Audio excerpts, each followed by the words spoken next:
ही तो त्रिज्या है, तो त्रिज्या हमें ज्ञात करनी थी, तो त्रिज्या आ जाएगी 7 सेंटीमीटर। और जो ये 4 ऑप्शन दिए गए हैं इनमें से ए ऑप्शन आपका ठीक आ जाएगा। तो ये है क्वेश्चन नंबर 1। इसके बाद हम करेंगे क्वेश्चन नंबर 2। क्वेश्चन नंबर 2 जो है प्रश्नावली 10.2 का, इसके अंदर हमें बोला है यदि टीपी और टी क्यू केंद्र ओ वाले किसी वृत्त पर 2 स्पर्श रेखाएं इस प्रकार हैं। टीपी और टी क्यू केंद्र ओ वाले किसी वृत्त पर 2 स्पर्श रेखाएं, ये स्पर्श रेखाएं दी गई हैं और पी ओ क्यू कितना दिया हुआ है 110। तो हमें पी टी क्यू निकालना है। पी टी क्यू जो टी पे बनेगा, टी पे तो ये वाला बन रहा है ना, बीच वाला देखते होते हैं, तो पी टी क्यू यानी ये एंगल हमने निकालना है। अब इसके अंदर भी हम यही, आप इसको अंदर देखो क्योंकि 1 मार्क्स का क्वेश्चन है तो हमें बहुत लंबा भी नहीं करना, ठीक है। ऐसे तो मैं इसको पूरा डिस्क्रिप्शन में आपको करके दिखाऊंगी, लेकिन 1 मार्क के हिसाब से भी आप अगर इसको देखें तो ओपी क्या है, त्रिज्या है। इसको हम एक बार और बना लेते हैं। ये जो बना हुआ है ये वृत्त बना, ये केंद्र पे ये हैं स्पर्श रेखाएं ऐसे, और ये हमें 110 दिया हुआ है। अगर आप ये देखें कि ये त्रिज्या है, ये स्पर्श रेखा है, तो ये अभी जैसे पहले भी बोला ये क्या बनेगा 90 का कोण, ठीक है। ऐसे ही ये भी त्रिज्या है और ये स्पर्श रेखा है, तो बन जाएगा 90 का कोण, क्योंकि जो त्रिज्या है ये स्पर्श रेखा पे 90 का कोण बनाती है, लंब बनाती है, तो इसीलिए क्या बन जाएगा, ये दोनों 90 के हो गए। और ये 1 2 3 4 भुजाएं हैं इसकी, चतुर्भुज है। चतुर्भुज के चारों कोनों का जोड़ कितना होता है 180 360। त्रिभुज के 180 होता है और चतुर्भुज के कितना होता है 360। तो 1 2 3 4 इन सब भुजाओं में से ये 110 पता है, ये 90 पता है दोनों, तो ये निकल जाएगा सोल्व करके। देखो इसको थोड़ा लंबा भी करके कि ओपी त्रिज्या है और पीटी क्या है स्पर्श रेखा, तो इसीलिए कोण 1 क्या है, कोण 1 कितने का हो जाएगा 90 का। इसी प्रकार से ये कोण 2 भी कितने का हो जाएगा 90 का। जो हमें पीटी क्यू निकालना है इसका नाम हम दे देते हैं कोण 4, इसका 3, इसका कोई मर्जी नाम दे सकते हो, ठीक है। ये थोड़ा सिंप्लीफाई करने के लिए हमने ऐसे लिख दिया है। चतुर्भुज जो है पी ओ क्यू टी, इसके अंदर क्या होगा, चतुर्भुज के चारों कोनों का योग 360 होगा, यानी 1 + 2 + 3 + 4 360। 1 कितना आ गया, 1 कितने का आ गया था 90 का, 2 भी 90 का और 3 110 का हमें दिया हुआ है। और कोण 4 हम निकाल लेंगे, इन तीनों को जोड़ लेंगे, 90 90 180 और 110 290। और अगले स्टेप में ये उधर जाके माइनस हो जाएगा 360 में से और 70 का।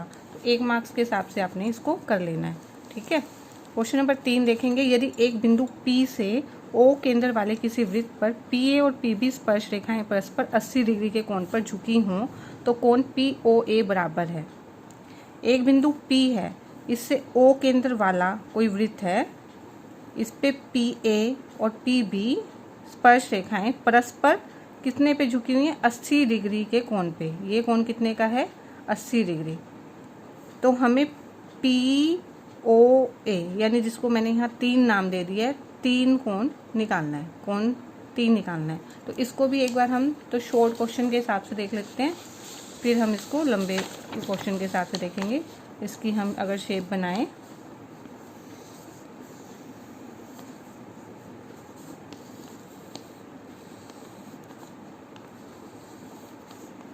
तो ये शेप ऐसे बन गई है,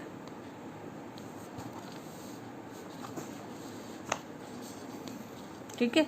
अब ये देखो ये त्रिज्या है, ये स्पर्श रेखा है, तो ये 90 का कोण हो गया, ये कितने का हो गया 90 का, ठीक है। ये कोण 90 का, ये 90 का, ये कोण हमें 80 का दिया हुआ है। निकालना क्या है हमें ये वाला कोण, ठीक है। अब इसके अंदर हम क्या करेंगे, वैसे तो ये दोनों त्रिभुज को हम सर्वांग सिद्ध कर देंगे, ये दोनों सर्वांग सम हो ही जाएंगे, क्योंकि देखो एक तो 90 90 का कोण बराबर आ रहा है, एक क्या आ रहा है ये उभयनिष्ठ भुजा आ रही है, एक त्रिज्याएं बराबर आ रही हैं। तो ये जो त्रिभुज है सर्वांग सम सिद्ध करने के बाद क्या हो जाएगा, ये कोण 40 का, ये कोण 40 का। क्यों, क्योंकि ये वाला इसके अंदर जो एंगल है और इसके अंदर एंगल है, ये दोनों बराबर हो जाएंगे। इन दोनों का जोड़ 80 है तो आधा आधा हो जाएगा 40। ये मैं सोल्व करके पूरा आपको बताऊंगी, ये तो मैं शॉर्ट में आपको बता रही हूँ। तो ये जो त्रिभुज है इसमें एक कोण 40 का, एक 90 का, तो हम ये निकाल लेंगे ना। देखो 90 40 130, 130 180 में से घटाएंगे, त्रिभुज के तीनों कोनों का योग 180 है ना, तो ये बन जाएगा 50। ये तो एक नंबर के हिसाब से मैंने आपको बता दिया कि अगर आपने शॉर्ट में करना है, पूरा डिस्क्रिप्शन नहीं बताया। अब देखेंगे क्वेश्चन नंबर 3। यदि एक बिंदु, आप स्टेटमेंट तो समझ ही गए हैं, ठीक है, अभी बताइए। तो इसमें OA त्रिज्या है, वैसे ही लिखेंगे हर एक में लाइन ये वाली, जैसे हमने यहाँ ऊपर भी यही लिखी थी कि ये त्रिज्या और ये स्पर्श रेखा है, तो सब में इस तरह से ही सेम ही लाइन है। OA त्रिज्या है, AP स्पर्श रेखा है, तो कोण एक कितने का हो जाएगा? 90 का, ठीक है। कोण एक क्या बन जाएगा? 90 का। इसी प्रकार कोण 2 भी, क्योंकि यहाँ पे OB त्रिज्या और ये स्पर्श रेखा है, तो ये कोण 2 भी 90 का। अभी इन दोनों त्रिभुज को हम सर्वांग सम सिद्ध करेंगे। इसके अंदर हमने ये दोनों त्रिभुज का नाम लिख लिया, PAO और PBO। इन दोनों त्रिभुज के अंदर क्या है? कोण 1 और कोण 2 बराबर हैं, दोनों 90 के हैं। ऐसे ही OA और OB बराबर होंगी, क्योंकि त्रिज्याएं हैं, सारी त्रिज्याएं बराबर होती हैं, तो OA और OB त्रिज्याएं बराबर होंगी। इन दोनों त्रिभुज के अंदर OP इस त्रिभुज में भी आ रहा है, ऊपर वाले में और नीचे वाले में भी। इसको उभयनिष्ठ या कॉमन हम लिख सकते हैं, तो ये कॉमन है, इसीलिए अब तीन चीज़ें अगर बराबर हो जाएं, एक कोण 2 भुजाएं, तो हम कह सकते हैं कि त्रिभुज क्या है? सर्वांग सम है। ये जो दोनों त्रिभुज हैं, ये वाला और ये वाला सर्वांग सम है। तो कौन सा नियम लगा है? SAS, S side angle side जो है नियम। उसके बाद क्या हो जाता है? अगर हम सर्वांग सम सिद्ध कर देते हैं तो उसके सारे कोण और सारी भुजाएं बराबर हो जाती हैं। तो कोण 4 इसमें है, कोण 5 इसमें है, तो कोण 4 और कोण 5 बराबर हो जाएगा। सर्वांग सम त्रिभुज की संगत भुजाएं, या हम इंग्लिश में CPCT भी शॉर्ट में लिख सकते हैं, ठीक है। 4 + 5 80 दिया हुआ है हमें, 4 + 5 80 दिया हुआ है। अब 5 की जगह हम 4 लिख लेते हैं, 5 क्योंकि 4 के बराबर यहाँ पे कर रखा है, 5 की जगह 4 कर दिया, तो 4 और 4 कितना हो गया? 2 4 2 4, तो 4 जो है 80/2 हो जाएगा। यानी ये एंगल कितने का आ गया है? ये एंगल आ गया है 40 का। कुछ जो एंगल 4 है 40 का आ गया, ये 40 का है, ये 90 का है, तो थर्ड निकाल लेंगे हम।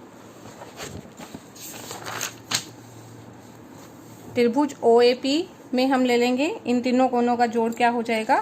180। देखो त्रिभुज, यहाँ पे ही कर लेते हैं इसको पीछे की बजाय। त्रिभुज OAP में कोण 1 जमा कोण 3 जमा कोण 4, ये क्या हो जाएगा? 180, ठीक है ना। कोण 1 जमा 3 जमा 4 180। कोण 1 कितने का आ गया था? 90 का, तो 1 की जगह रख देंगे 90। कोण 3 कितने का आ गया था? ये तो निकालना ही है, यही कोण निकालना है ना, कोण 3 ही हमें निकालना है। कोण 3 और 4 क्या है? कोण 4 जो है हमने यहाँ पे कितने का निकाला है? 40 का, तो 4 की जगह 40 बराबर में 180। 90 और 40 130 जमा कोण 3 बराबर में 180। कोण 3 आ जाएगा 180 - 130 बराबर में 50, ठीक है। अगर आप इसको शॉर्ट में देखना चाहें, फिर से देखो, क्योंकि 1 मार्क्स में ही हमने करना है। आप ये देखो कि आपको ने ये 90 का सिद्ध कर दिया था, ये 90 का सिद्ध कर दिया था, ये 90 का है। ये दोनों त्रिभुज सर्वांग सम होने के बाद ये पूरे 80 से ये वाला जो कोण है 4, ये 40 का हो गया था, ये 40 का, ये 90 का, 40 90 130, और तीनों क्या होते हैं? 180, तो 180 - 130 करेंगे तो ये आ जाएगा 50 का। 1 नंबर के लिए इतना शॉर्ट करना है। अगर वीडियो समझ में आया है तो वीडियो को लाइक कर दीजिए और चैनल को सब्सक्राइब कर दीजिए, ताकि आप सभी क्वेश्चंस टाइम टू टाइम देख सकें।